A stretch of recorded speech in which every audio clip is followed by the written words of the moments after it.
Hello and welcome to the Photography Instructor Show, the podcast for all things photography and filmmaking. I'm your host, Saurav, a passionate content creator and a photography educator dedicated to helping you master the art and craft of visual storytelling. Whether you're a beginner, eager to learn the basics, a seasoned pro looking to refine your skills, or somewhere in between, this podcast is for you. Each episode, I dive deep into techniques, tips, and the latest trends in the industry. From lighting and composition to editing and equipment, I have got you covered. Plus, you'll hear inspiring stories and insights from industry experts and fellow creatives who share their journey and expertise. So, grab your camera, get comfortable, and let's explore the fascinating world of photography and filmmaking together. This is the Photography Instructor Show, where learning meets creativity.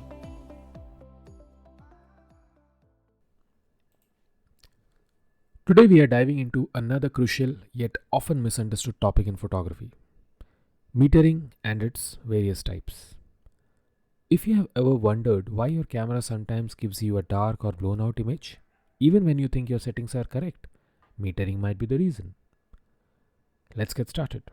What is metering?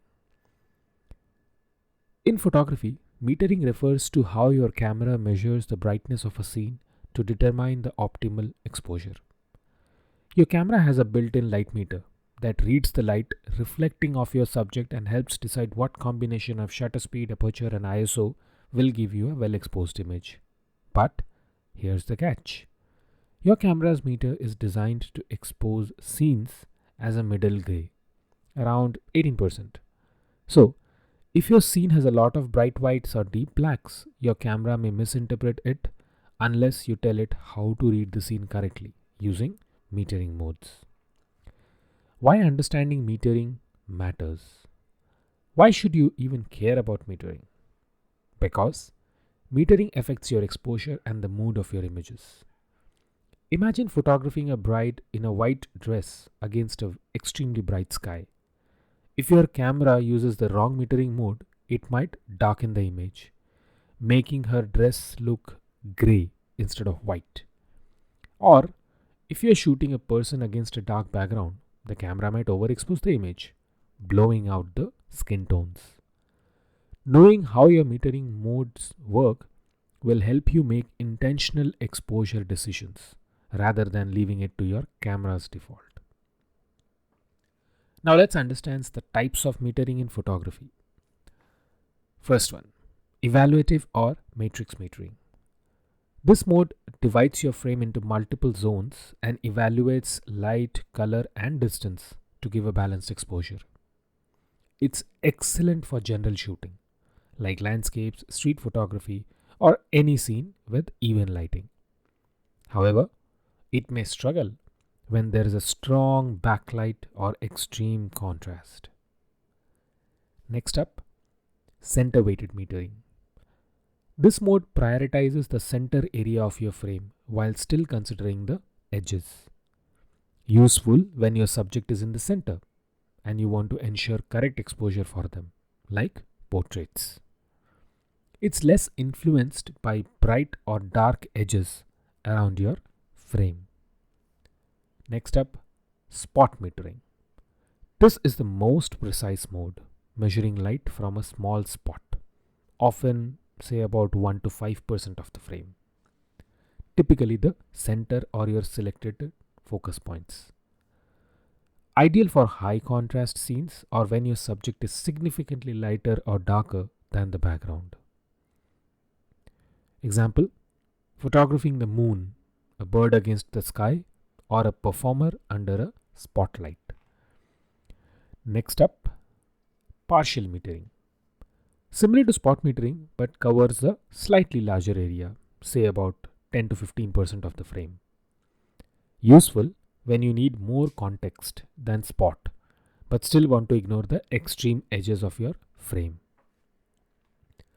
Now let's go through some practical examples or scenarios. Shooting a sunset portrait. Your subject may be underexposed with evaluative metering.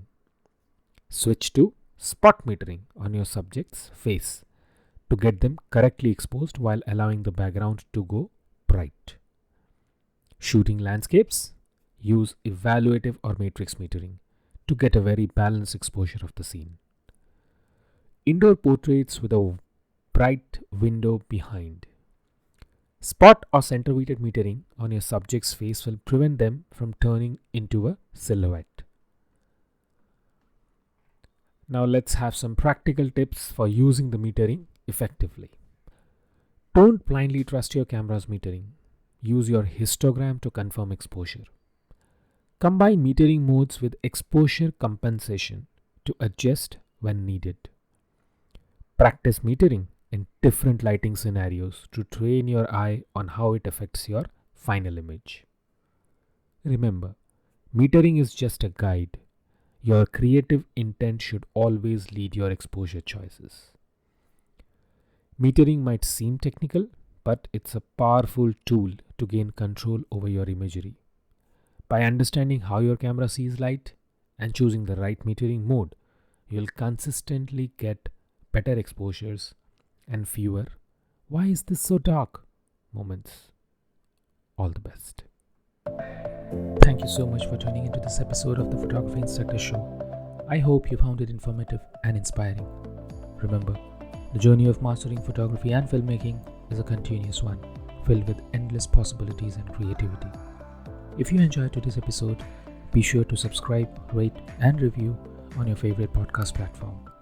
Your feedback will help me grow and reach more aspiring photographers and filmmakers just like you. Don't forget to follow me on Instagram, Twitter, YouTube, and LinkedIn for more tips, learning, and updates on the upcoming episodes. Until next time, keep capturing those amazing moments and crafting your unique stories. This is Saurav, signing off from the Photography Instructor Show. Keep creating, keep learning, and keep inspiring.